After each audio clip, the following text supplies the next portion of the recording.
to the 5th episode of the AISTS Alumni Talks. The topic of the conversation today is new opportunities in sport through sustainability. We have a great panel of experts joining us today on the topic of sustainability in sport, and I'd like to take the time to introduce them now. Riikka Rakic is currently the head of sustainability at the International Biathlon Union. She's a 2005 graduate of AISTS. Somesh Dutt is the manager of events classification and sustainability at FEI. That's the International Equestrian Federation, and is a 2013 AISTS graduate. Vanessa Rueber is the Enviro marketing and operations coordinator at Patagonia. And we also have a guest host today who is an expert in this field in his own right. We have Geert Hendriks. He is the director of Blueshift Solutions and the founding director of Sport and Sustainability International. He's AISTS class of 2012. Before we get into the conversation, I'd just like to remind everybody of the format. We're going to start with a 45-minute panel discussion and follow that with a 15-minute Q&A from our live audience. To everyone in the audience, if you do have a question, please just hit that raise hand icon on your screen. When the Q&A time comes, we will invite you to turn on your camera and microphones and address the panel to ask your question. I'd like to remind everybody now that we are recording this and do plan on sharing this on our YouTube channel. So if you wouldn't mind, please monitor your language and save me the time in editing after this. Geert, I'll now pass it over to you to begin our panel discussion, and thank you again, everybody, for being here. Sure, thank you, Peter. Thank you, and welcome everyone. Even though I can't see you, it's a pleasure to be here and to talk about my favorite topic in the sports world, sustainability. I just want to start with a little anecdote. I've been working with a variety of different organizations, federations, and with one of them some time ago, I was at an event in Eastern Europe. The organizers had done a lot of good things when it comes to sustainability. They put measurement in place, they've put some programs, some engagement with children, had an education program going on. And I was there to kind of observe and to report on that. And what I noticed at some point, I was walking around and I was walking up to one of the caterers who were providing beers, and he asked him how many beers he had served. He had served, it was a fairly warm day, 1,500 cups of beer. And I knew that there were like half a liter beers in plastic cups. So we put that sort of next to each other and did some calculation. It was sort of 400 meters of plastic, if you put them all into one line. And this gentleman had never really been informed about the impact that actually choices that he made had on the sustainability side of the event. And what I learned from that is that it's a very comprehensive thing, because in this case, the particular supplier didn't have any instructions or guidelines from the respective federation who was responsible for that event. So today we're going to look at the topic of sustainability in a holistic way, and I would say in two ways. One is really like, how do you connect with the different stakeholders that are involved? And the other thing is like, how do you build and create opportunities for your events? How do you make sure that it adds value to your organization, whether you're a federation or a commercial organization? And to kick off to set the tone a little bit, I would just like to fire off some questions to the three speakers that we have here on the call today. And let me start with the most recent alumni, Somesh. Just working with the Equestrian Federation, and this is a little bit of an AISTS story, because I remember the year where we were doing a team project, and you were part of a team who were kind of exploring a little bit and setting the ground, and that ultimately resulted in you being hired by the Equestrian Federation, and all the rest is history.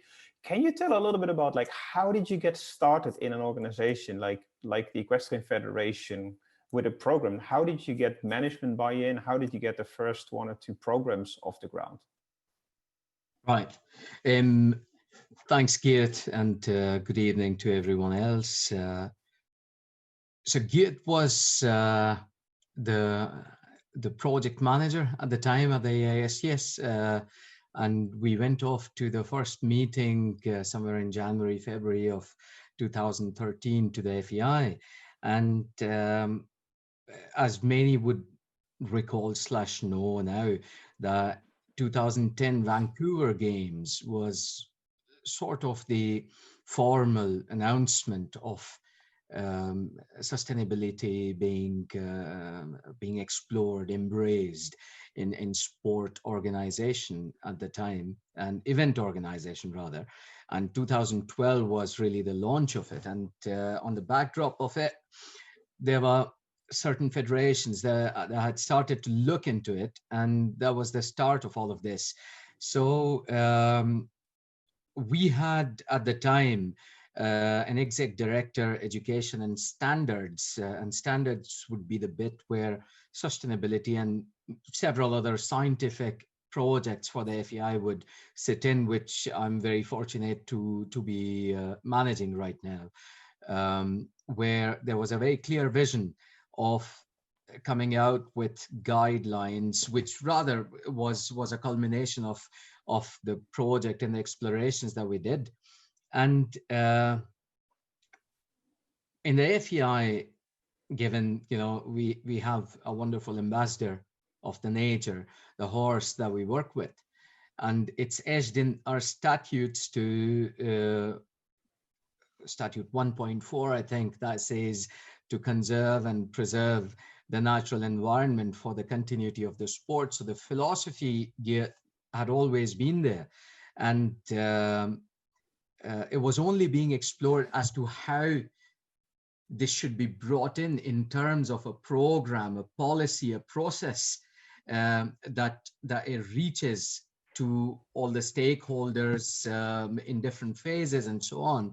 So the first outcome, which was probably at the time one of the first handbook, the guideline for event organizers that came out, which had a wonderful reception, which was sort of a selling point within the organization, even if, you know, it didn't really require selling of the philosophy, so to speak.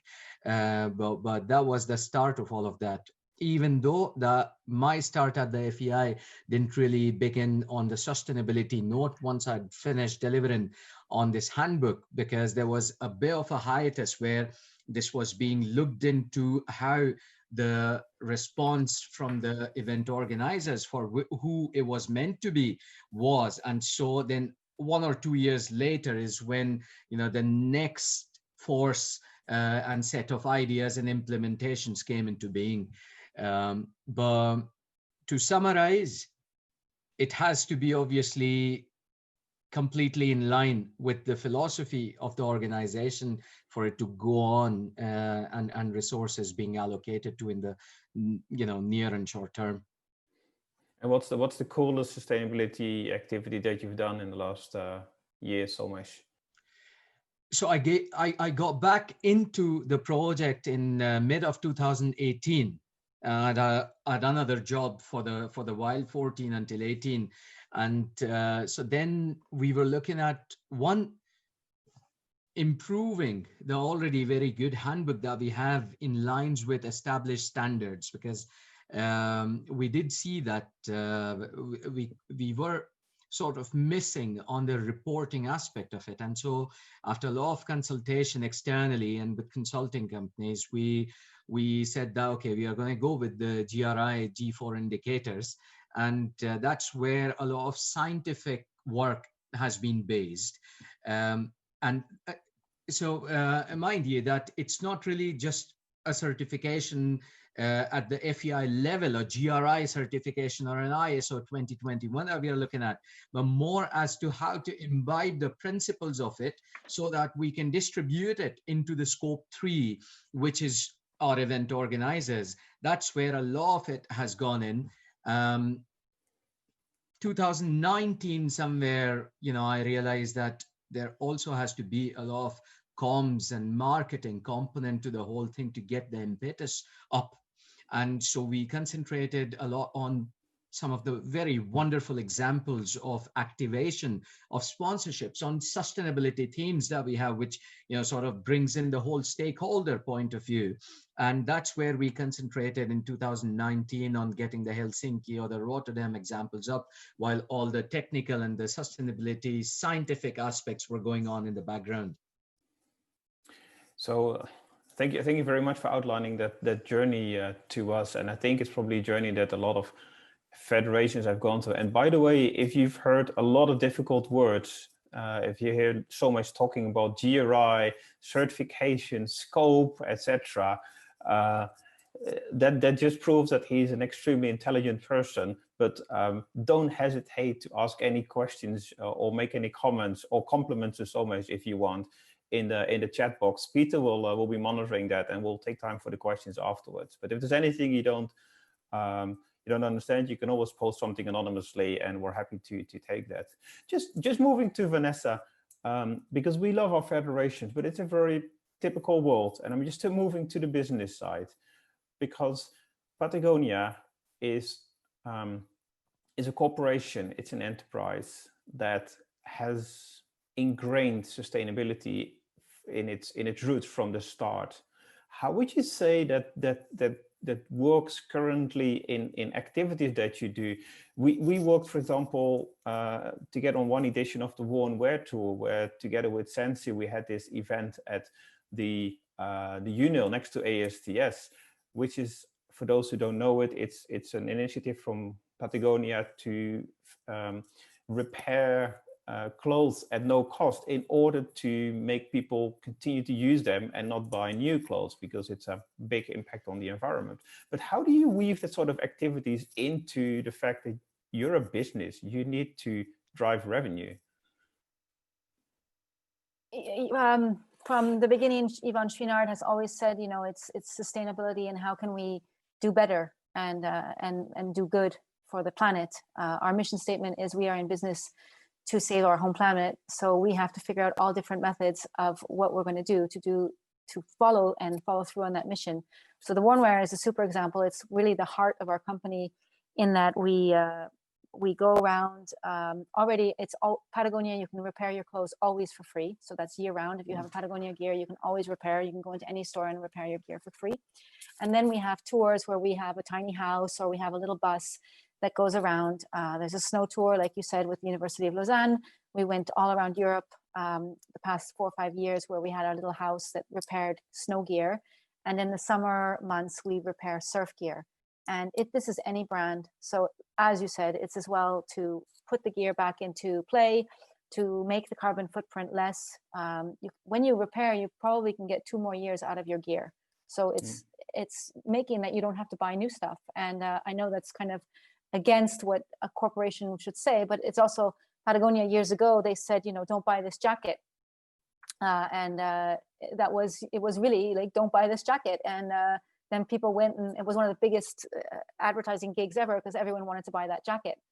But it is our goal to actually consume less than more. So now Patagonia is coming up with, in the United States, we have more and more War and Wear shops where you can you find the stuff upcycled, so you can buy used goods, and you can actually we're starting to do it in Europe. They will be doing it in Berlin. There'll be a secondhand section in the Berlin Patagonia shop where you can buy used goods that's been upcycled, that has been repaired and can be reused again. So it's not just fixing, it's also upcycling and making your garments reusable beyond just what you think is the proper amount of time. That's great, and I know you have some other fascinating programs. Would you say that it influences how would it influence your daily work within the organization? Is it really ingrained in your daily work at Patagonia, or is it more pure campaigns and activities that you're organizing related to the subject? What's interesting working for Patagonia is that we work for a clothing brand, and you'd think we'd be talking about clothing on a daily basis, like clothing that we should sell and campaigns that we sell. And we talk more about the Enviro aspect and sustainability aspect than actually clothing that we want to sell. Right now, we're launching a big campaign, which is called, it should be called Power to the People. And it's all about talking about community energy. So all of us have had to go and research all over Europe how we can make community energy in our countries. Who do we need to do that? What NGOs can we work with? What solar companies can we work with, or aero companies? So it's a huge deep dive, because we're all coming from a clothing industry, and now we're going out there and learning about a whole different initiative. And I think that's what makes Patagonia special, is that we're just constantly learning. 2 years ago, we did the artificial campaign, which is about salmon and fish nets. And, the goal was just to talk about salmon and what we eat. And a couple of years ago, we did Save the Blue Heart, which was talking about dams, stopping 3,000 dams being built in the Balkans. And this has nothing to do with clothing. This is really about saving our environment, saving our wild spaces, saving the spaces where we do sport. So it's intense. It's amazing. It's and it's very diverse, and I think that's why it's attracting so much attention as well.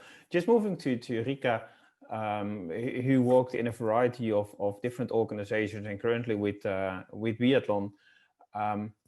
We had a very brief chat before the call on the business case, and just want to come back to that because you've seen different facets. You've seen different organizations, probably more political organizations, more corporate organizations. You started from scratch with some of them. How would you answer the question, what's the business case for sustainability in sport? Yeah, good question, Geert. That's why I'm asking it. Yeah, exactly. Well, nice to be here anyway.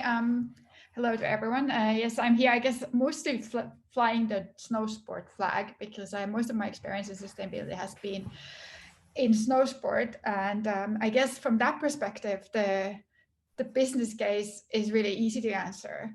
We need a cold environment to practice our sport. We need sufficiently cold temperatures that we have snow, the natural environment for snow sport, obviously, and that's under threat. So it's a big challenge. It's an existential challenge almost. So I'm not sure if you need more of a business case than just survival. But I guess what I was reacting before was that should you wait to start operating more sustainably until you have created a business case as in the traditional sense? And my answer to that would certainly be no, we need to act now.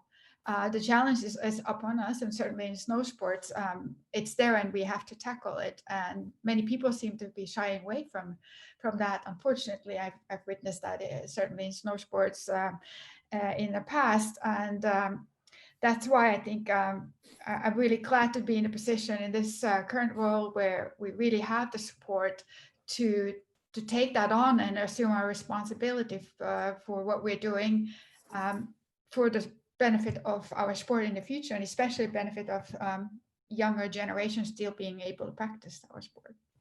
Have you experienced that it's always easy to make that claim internally, to convince internally the management that these steps need to be taken, resources need to be put at putting certain measurements and certain activities in place, or not? No, it certainly isn't always easy. And sustainability, in my opinion and experience, is a concept that means different things to different people. So you need to often speak to the person in the management in words and in the ways that he understands. So yes, obviously you need to make your case. And I guess I have two different examples of past couple of years where in one case where I'm currently now, it's very easy that the strategy has been adopted by the entire sport. We had a Congress that adopted a new strategic plan and included the very high vision for us being a leader in sustainability. So it's easy to build on that. It's already been approved by the whole community. Whereby then my previous role, I was working for World Championships that didn't really have the kind of history. The event itself didn't have a history of really putting a high focus on sustainability. So the lead had to come from us, not from the event owner. It was something that was very important for the region and something they stood very strongly behind. So there are different ways that you maybe are able to navigate your way to getting the buy-in from the different parties that you need to get on your side. But eventually, I think you will find your way and your language to convince them if you're convinced yourself. And this is a closed question, yes or no, to all three of you. You're all different stage or approach to sustainability. Probably with Riikka, with biathlon, relatively young in this field. Somesh, a couple of years. Vanessa said like it's ingrained from the start in the organization. The whole COVID pandemic in the last year, has that changed your organization's approach to the subject? Yes or no? Somesh. No. Vanessa? No, no, it's made us stronger. We've come together more. I agree. Riikka? No. No? Anyone wants to elaborate on that? Why hasn't it changed? Because it looks like everything in the world has changed. The sport events have changed. Definitely your sport events are never going to be the same again. Why has it changed? Yeah, how we have organized our approach is really around the scope 1, scope 2, scope 3, which can you quickly tell what scope 1 to 3 is? Easier terms would be, you know, what our influence spheres are. So, for example, one is the HQ itself, the second being the things, events that we commission, not the sporting ones, our general assemblies, the sports forum that we do every year at the IMD and so on, and several others of the same ilk. And then the one that's the biggest in terms of footprint would be the 4,500 events on our international calendar. So, so to speak, that, you know, the pandemic has brought down this, you know, stop, so to speak, on travel is already a very, very big thing, because we see this as all kind of footprints being 80% in travel, energy, and food. And already the first bit is always the most difficult ones, be it events, be it setting in any other sphere, as I just defined. So on the first two bits at the HQ activities, with everyone working from home and so on, and the GA being online, and the sports forum, we don't know if at all what format it is going to be next year. So it's kind of a forced upon way of looking into technological solutions that will always sit in there, not just for us, but for every other organization in the world, irrespective of the business and the field that they are in. So that's already been a positive if we just look at the numbers point of view. Yeah. There certainly has been an effect for our strategy, given the third sphere of influence, which is where we work with the other stakeholders, the biggest ones being the event organizers, given an absolute lack of events altogether. So there's not much that we can do. We would have liked to highlight more and more on the momentum that we carried on from 2019 on these very unique initiatives that we covered in 2019. But there hasn't been much opportunity to do that.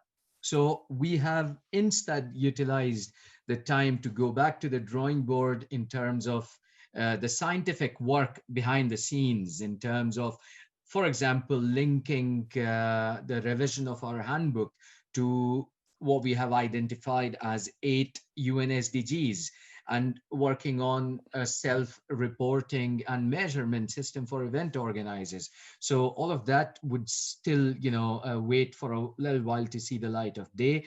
But what we could have done with events in this year has certainly not happened. So that's a bummer in this regard. But overall, from a footprint point of view, I think the pandemic has just done well for everyone.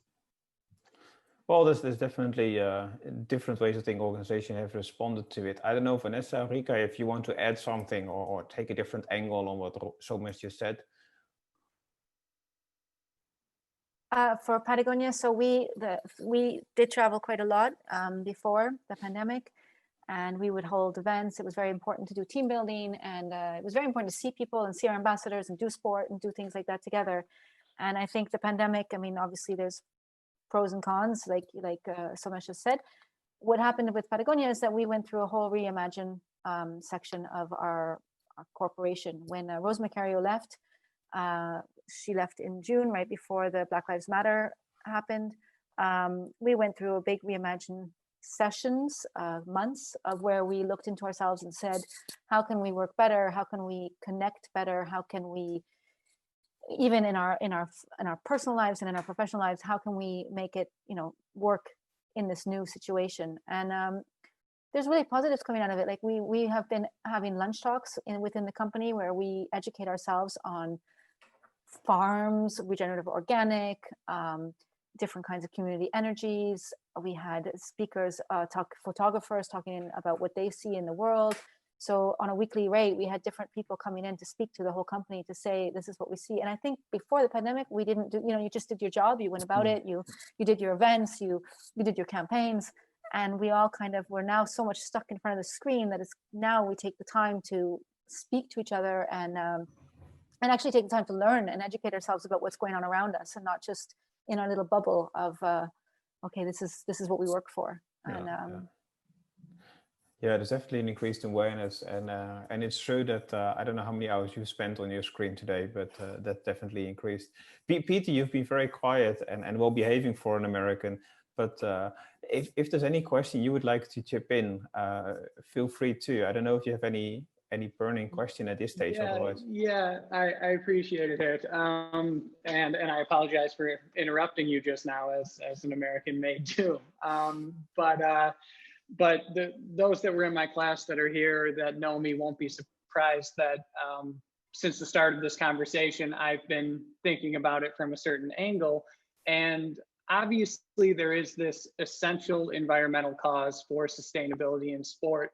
But I wonder if, and Geert, this includes you, if you could discuss whether or not you believe there is also a marketing or a financial case to be made for sport investing in sustainability. I'd love to hear you discuss that. Especially Vanessa, coming from a brand. I think it'd be interesting to hear your opinions on that. Instead of asking a question, just trying to say something for once. Because, and I think I can probably show something here. If you are if you're based in the environment, which is called the Lac Le Mans, you're in an environment that has more than 40 international sport organizations. United Nations Sustainable Development Goal, all of them are talking about that. But there's also 60 plus multinationals in the region. And actually, if you can look at this is a piece of research that I did recently. I think I can show this. Yeah, it looks not so pretty, but all of those organizations were evaluated, those 60 multinationals, and 31% of them that are based in Lake Geneva region are using sport in one way or another for their CSR sustainability program.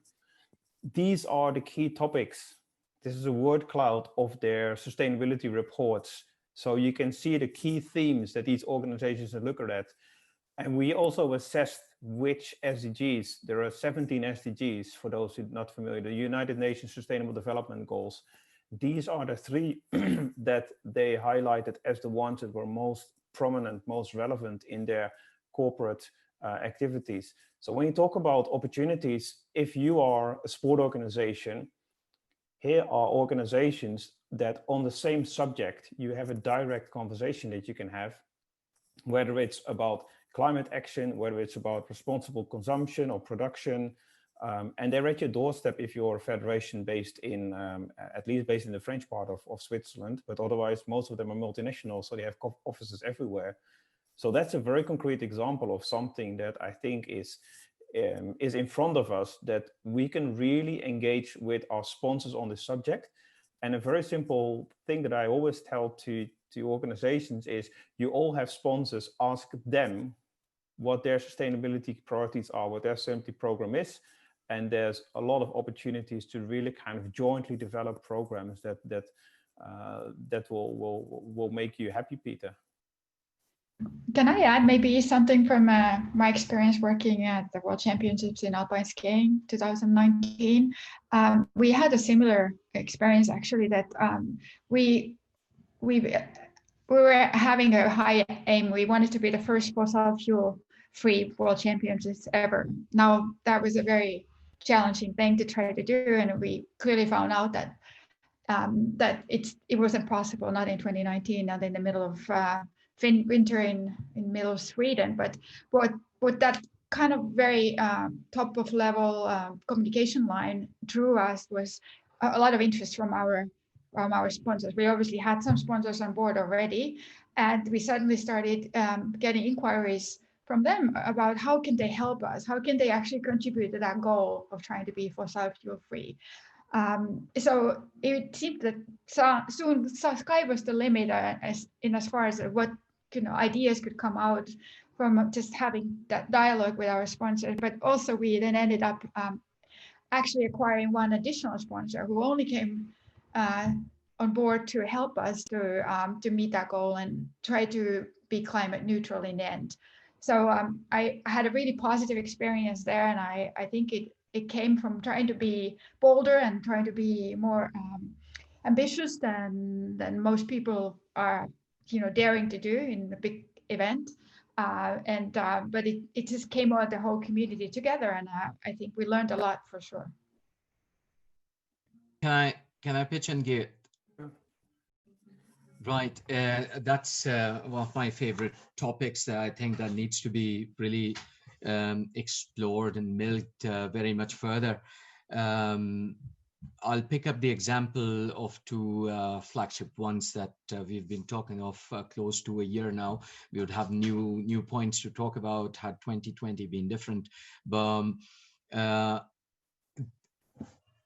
activation of sponsorships on a sustainability theme at events is such a lowly explored area in sport events right now that's just begging to be used, really.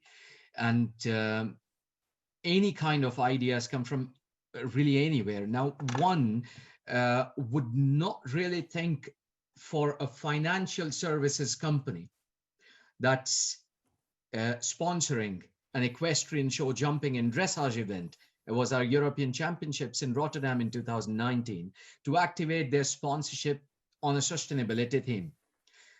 Now, that was the agri-business of Rabobank. And so what they decided was to use Maison de Boer, maybe you would know, Geert, who then installed a concept called Brasserie 2050.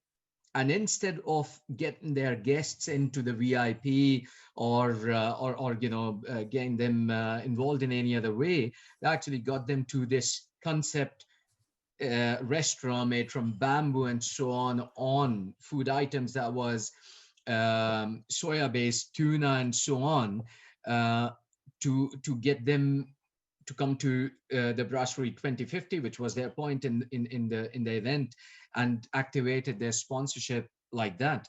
There was DHL present over there, and that's where it coincided with the city's requirements.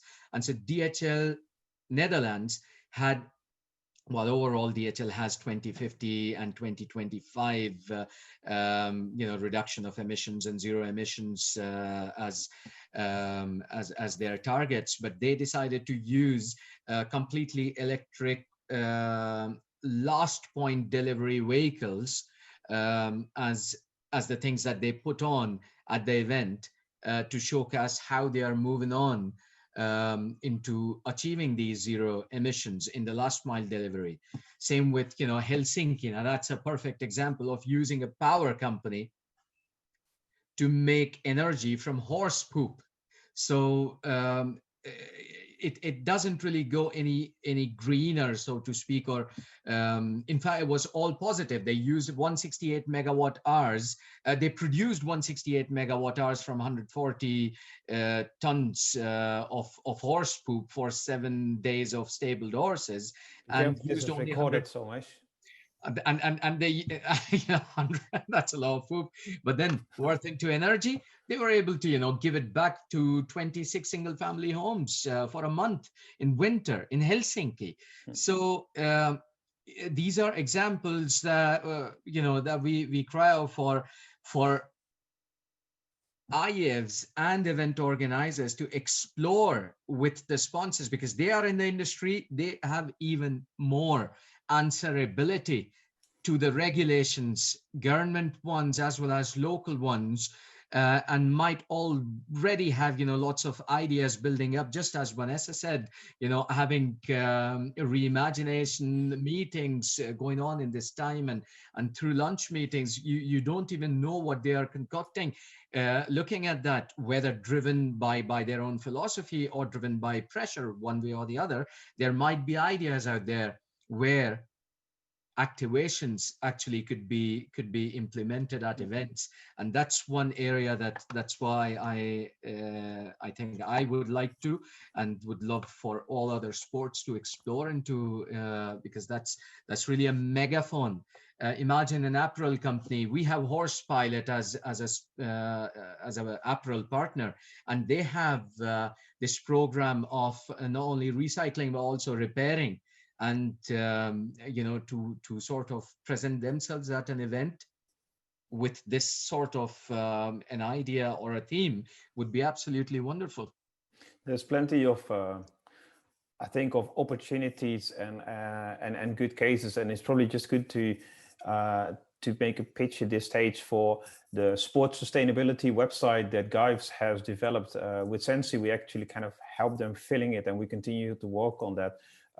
If you go to sustainability.sport, that's a website that has, I think, 500 plus resources, case studies, guidelines, best practices in it. If you are looking for something either on a specific theme or in a specific part of the world, etc., it's an amazing resource. And with SandSI, we have a help desk in 5 or 6 different languages, which is basically in support to that, where if you have questions about this topic and you would like to speak to someone within our network, you can use that as well. So that's just a little kind of tip here to those who would like to follow up. I think we're slowly kind of going to wrap up the conversation, and I just want to go back to you, Vanessa, for a sec, if you don't mind, and Somesh and Riikka, you can pop in. With Sports Sustainability International, we are running Football for Climate, and we recently had a football player contacting us who has like 400,000 followers on Twitter, on Instagram. So big opportunity, of course, to associate yourself with people with a big amount of followers, either from an advocacy or potentially even from a business point of view. I know that Patagonia has a lot of ambassador programs or experience with ambassador programs. Could you give some do's and don'ts or like pitfalls when organizations are looking to engage athletes or other high profile ambassadors in their cause? Yeah, it's not my expertise. So Patagonia does have ambassadors. We have a group of ambassadors that are worldwide, global, and they are pretty much, they're stuck for life as an ambassador. What we ask of them, I mean, they have to be good at their sport. So normally they're best in their class of sport. All Patagonia sports are silent sports. So we aren't, this is where we're opposite to what you're talking about, events and everything. We are really, we want you to go out there and do sport on your own and use your own motor to get to it and do that sport. But now what Patagonia is talking about with their ambassadors or even athletes is we want them to be activists. We want them to speak up. So they need to have a voice. They're someone influential. So that's when you're coming to the Instagram, how many people are following them. They have a voice, and that voice is a strong voice. And they have to learn, how to use it. Obviously, we help them find where and what they should be talking about. But climbers look at spaces. I mean, right now we had one of our ambassadors in England. They were going to drill, and so he was fighting. He set up a whole petition to stop drilling in England. And we had another ambassador who worked with us for artificial, and so he knew everything that was happening in Norway with the whole salmon up there. Each ambassador, we have a trail runner, and she talks about going to vote, making sure that we vote for climate. So each ambassador kind of figures out their voice and what they're fighting for, and then they become like a little mini activist for Patagonia. And really, Patagonia is in its heart an activism company. I mean, that's what we're out there to do is save our home planet. So it's through our athletes. Thank you for that. I suggest, Peter, that we have a look at the chat if there's questions. Otherwise, I can keep firing off questions. We can keep talking, but let's give the floor to the audience that has been very patient. I think you're right, Geert. So the first question, the first person to raise his or her hand was Diogo Paraiba. So Diogo, I'm going to ask that you please turn on your camera and unmute your video, or unmute your microphone, and please address the panel. Hi guys, sorry for my setup, kind of improvised. It's a two-part question for Vanessa.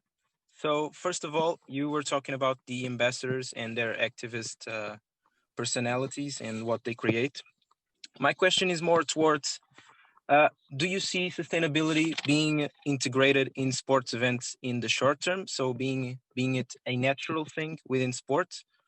And the second part of my question is, would Patagonia consider maybe name sponsoring a sustainable oriented sport competition?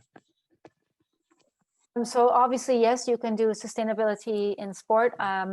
Geert even sent me, I hadn't seen this one, but I thought it was quite amazing, the whole climate pledge arena that's in the US. So that whole arena is completely carbon neutral, pretty much. No waste, no plastic, community, like solar panels on top of the event area. It's quite a outstanding place. And I think that is the future, that we should be able to do our events, not making a footprint, really going into having sustainable sport events.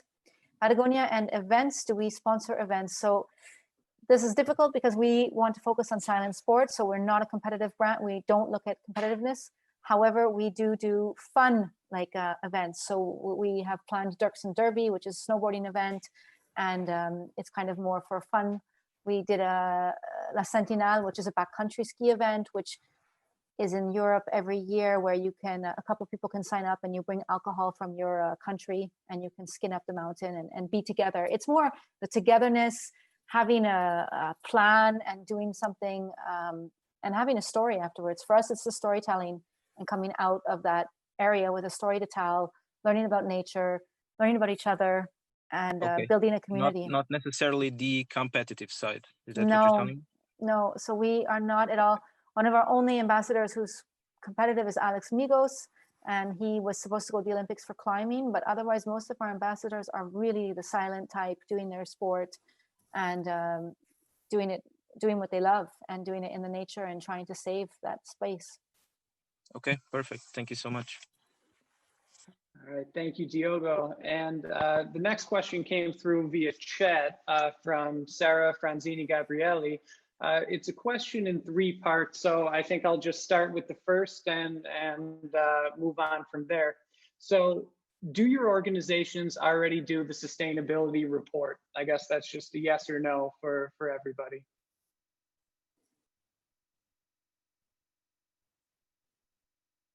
Is it possible that I'm frozen?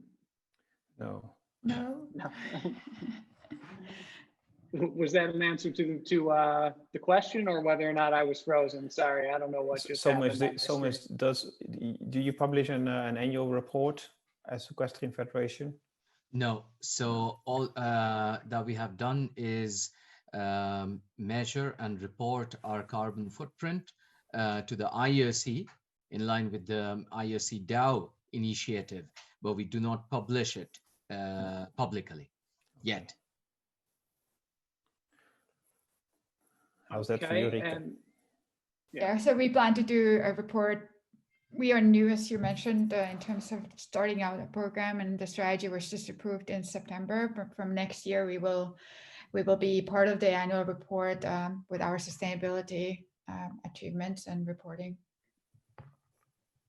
Great, and the follow-up from Sarah and is top management always open to sustainability? I guess Vanessa, obviously at Patagonia, the answer is a resounding yes. So you can sit this one out, but Somesh and Riikka, would you mind giving some insight into that? So maybe I'll start then here. I think the top management obviously have their priorities, but in my opinion, their leadership is critical for a successful sustainability program. And I've been lucky in that the management is very open, and they are in fact expecting us to be ambitious. So yeah, lucky to be in that situation. Adding on further to what Riikka said, completely applies. And for us, it's actually driven from our statutes. And that's where the genesis of the entire sustainability initiative came from, which was the reason to actually also then create a position within the company that was dedicated to looking at sustainability matters, and then have an organic progress with all kind of consultative interactions that we do as we progress. So there's a very resounding yes to that, at least since I've come in 2013 on. I can just probably quickly add to that. For many different organizations, probably just from commercial events point of view, as a consultant, I work a lot on the topic of B Corp in sport recently. And you see a lot of sport events who like to really kind of objectively kind of integrate the subject of sustainability, but then like the very broad holistic view into their corporate objectives. And I often feel that I'm almost like an interpreter. I'm kind of translating and quantifying these things into their language, and I think once you do that, you won the game, and you've got something that you can build upon. If you're not able to do that, you probably also have to go back a little bit to your drawing table, saying like, okay, where do the two really kind of connect? So often by translating that into kind of the world and the language of top management, that really helps you to make the point. If you start talking about some of the things we're throwing around here, like carbon emissions, etc., it's not necessarily the language that they would like to speak. So you have to make sure you speak the organization's language at different levels. Great, thank you all. And we have a lot of questions coming through via the chat here, and I would like to remind everybody, as Diogo did, we'd love to hear your voices, see your faces, let you engage with the panel. So please feel free to turn on your cameras when you have a question, or hit that raise hand icon so I can invite you to turn on your cameras and microphones. But the next question is coming from Jorge Sosa. And Jorge, it's actually a pretty in-depth question, so I'll give you a few seconds here. I think it may be better for you to take this one. I'll give you a few seconds to turn on your camera and microphone, and if you don't feel like it, I'll just read it from there. All right, I think we've lost Jorge, so I'll read this. So another trend that is becoming increasingly relevant in the field of sport is the one of smart cities, or smart sports. From previous interactions, and this is Jorge, came to realize that this is quite common to see both sustainability and smart sports as two trends that are mostly mixed. I also came to realize that federations do not possess a smart strategy or a team fully focused on this topic.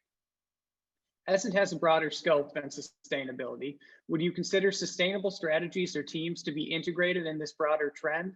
It seems to Jorge that there is a much clearer business case for firms or federations through smart development than from sustainable development. Could you please comment on it? Probably quickly comment, and then if the others want to add, it ties back a little bit into the wording you use. The word sustainability is sometimes a container term that is not always interpreted or understood. So you need to make sure that you're very clear what it means, choose a topic, be concrete, have the facts at hand. That I think is one thing. And the second thing I would like to say is that it's this multi-stakeholder component. If you're an event organizer, you need to get the sponsor, the whole city, the athlete, etc., involved in your conversations to have the strongest result. If you're doing that by yourself, you're only going to pursue it from one specific angle. So I think a smart way of doing it is consulting the different stakeholders, and if you jointly create a strategy or a program, obviously it's been carried much further than when it's just you, let's say, as an event organizer or a federation pushing this through. If I got a question correct, and if it is focusing on smart cities, then this is, this is all a very, very big ecosystem, everyone being a stakeholder. And for event organizers in today's date, and increasingly in the future, I reckon, the greatest amount of pressure in terms of delivering an event in an environmentally and socially, economically sustainable way is going to come from the city authorities that they are holding it in. So it's always going to be a collaborative approach, and I'm not very well conversant about how the whole process around smart cities is leading, but I think that the philosophies remain the same, where the key word becomes resourcefulness in every aspect of what they do, and continuity and legacy. So it's really different words that are being used, but they all tie into the same philosophy. Thank you. And if nobody else has any comments on that question, we can move on to the next, which is from Pablo Rossetti. And Pablo has joined us for every episode and has actually been on camera to ask a question for every episode so far. So my guess is that his camera or mic may not be working if he went to text. So I'm just going to go ahead and ask this one for him. So Somesh, you mentioned that Vancouver 2010 was one of the major events that included sustainability, and the SDGs are part of the UN 2030 agenda. Therefore, we are at the middle of the journey. Question, do you believe if major events are really changing? Do you believe major events are really changing the behavior of fans? Can I go at this one? Please. I definitely believe that major events are a very important platform to reach the fans. And increasingly, the fans are also asking their event organizers to be sustainable, more sustainable, be creative in offering the opportunity for the fans to participate in that sustainability journey. I would almost say that if major events are not taking that opportunity to reach out to the fans, there's always a process of creating awareness until you really get to the changed behavior. We all know it for ourselves, changing our behavior is not so easy. So I think a single event may be already successful in changing the behavior of fans, but they can certainly contribute to increasing their awareness and giving them ideas about things that they can then continue to do in their own lives in terms of daily decisions they're taking. So I do think that that's one of the biggest strengths that sports have, is that we have that platform with the fans and again actually speak to them directly. I bring in a sort of supporting example to what Riikka just said. So one of our events, they decided to go absolutely zero on plastic water bottles in terms of, completely removing single-use plastics. And one of the biggest ones is fans bringing water bottles from outside. So they had this huge campaign run in the weeks and days leading up to the event, where they talked about that you would have an opportunity to fill up your bottles. So, just bring refillable ones from home. And they did it for the second year running. And the results from the first year to the second year were already very, very tangible in terms of that most returnees were coming up with their refillable water bottles. What they had simply done is to place refillable pists at a couple of the entrances into the arena, not every single one of those, but some major ones. And I have it on camera of a little reels that we created, a video feature, that they were queuing up after reaching in to the entrance to fill up. It was like a fun thing for everyone to stand in there to, fill up their water bottles. And all those that were new, they were very enthusiastic to, just lose whatever that they had got from home or from the market at the entrance to buy or, use something else and then fill it up. So I think that it's not just sort of from a messaging without any kind of activation that you can affect a lot of change. But if you have created certain platforms where the idea that you're trying to manifest is going across tangibly, there is a lot of potential to be doing that.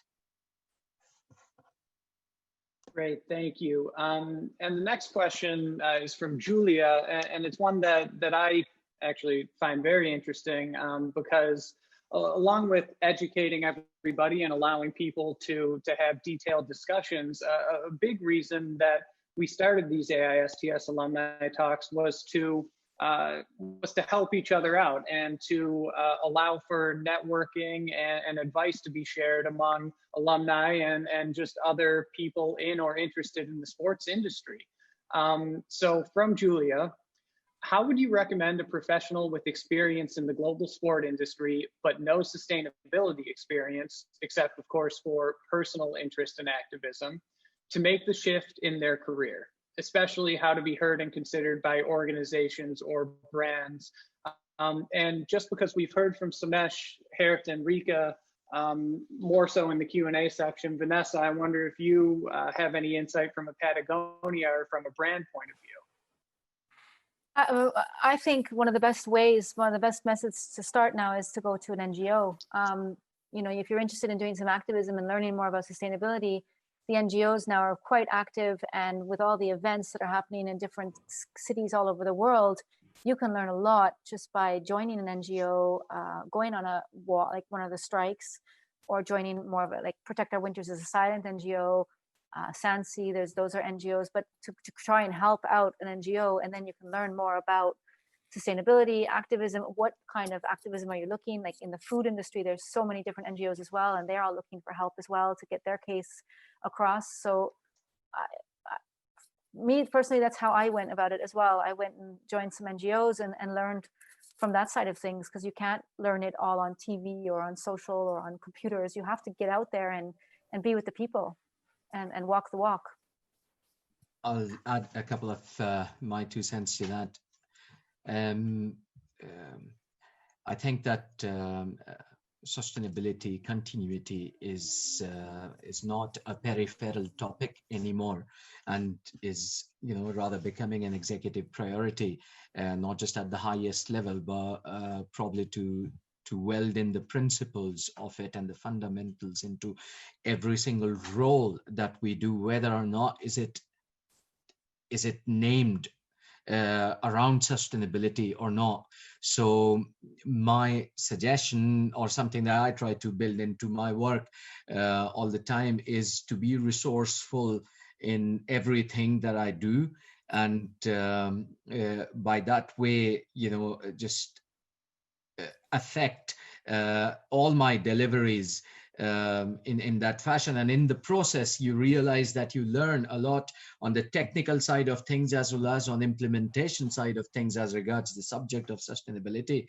And sooner than you already are a working expert into the field, whether you are sort of your title says that or not.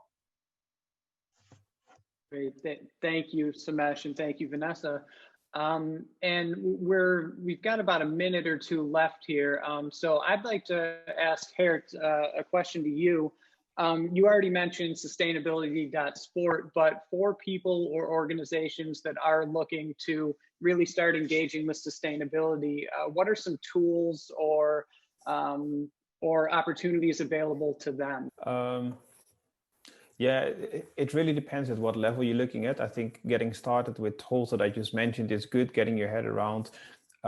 Joining an organization, whether it's in an informal setting, like through a LinkedIn group, or an organization like SandSI, we have a lot of exchange of knowledge and things within the organization between members. Those can be very practical ways, very concrete ways of doing that. Another thing that I've been seeing recently is the United Nations is pushing out a lot of tools, and there's actually one particular good tool which is helping you to measure the performance on your SDGs, which is an SDG performance tool, which is primarily used by non-sport organizations, but is actually, I started using that with a couple of sport organizations, very well applicable to sport events and corporate sport organizers as well. So there's tools available that measure the performance on a selected set of SDGs. I would say that's another tool that I would recommend to look into, and I'm happy to. I don't know if my contact details are in there. Otherwise, contact me on LinkedIn if you want to know more. I mentioned the help desk, which is available there as well. The IOC itself, if you work in the Olympic movement, has, I don't know how many guides available now on sustainability. They're very extensive. They're very detailed. Sometimes it's a long read, but they usually have a very good table of content, so you can go to the topic that you want to find out. So probably that's a couple of things that I would recommend you to look into. And then when it comes to more technical tools on carbon calculation, plastic, etc., education, World Sailing has an incredible education program that they make available free of charge in 7 different languages. So whether you're a sailing sport, that's a place to go to when you're looking into developing that for your specific organization. So that's like a bit of a rattle through a couple of different things that are there. Yeah, those are some of the things that pop into mind immediately. And probably a last more generic comment. There's a lot of tools, literally concrete tools available outside of the sport industry. If you go to the World Business Council for Sustainable Development, they have a lot of material, a lot of tools. The only thing is that you have to make the translation yourself, probably to sport. It doesn't always speak the language of sport, but there's a lot of things there that you can learn from and apply to your organization. All right, thank you very much. And that's our hour. So I'd like to thank, first of all, Geert for taking the reins on this conversation, and Vanessa, Somesh, and Riikka, thank you very much for providing your expertise. And thank you to everybody that joined us in the audience and for your questions and active participation. As I mentioned before, this is recorded, so if you check our YouTube channel, you will be able to refer to this conversation in the future. It should be posted in a few days. And thank you all very much, and please join us for the next episode.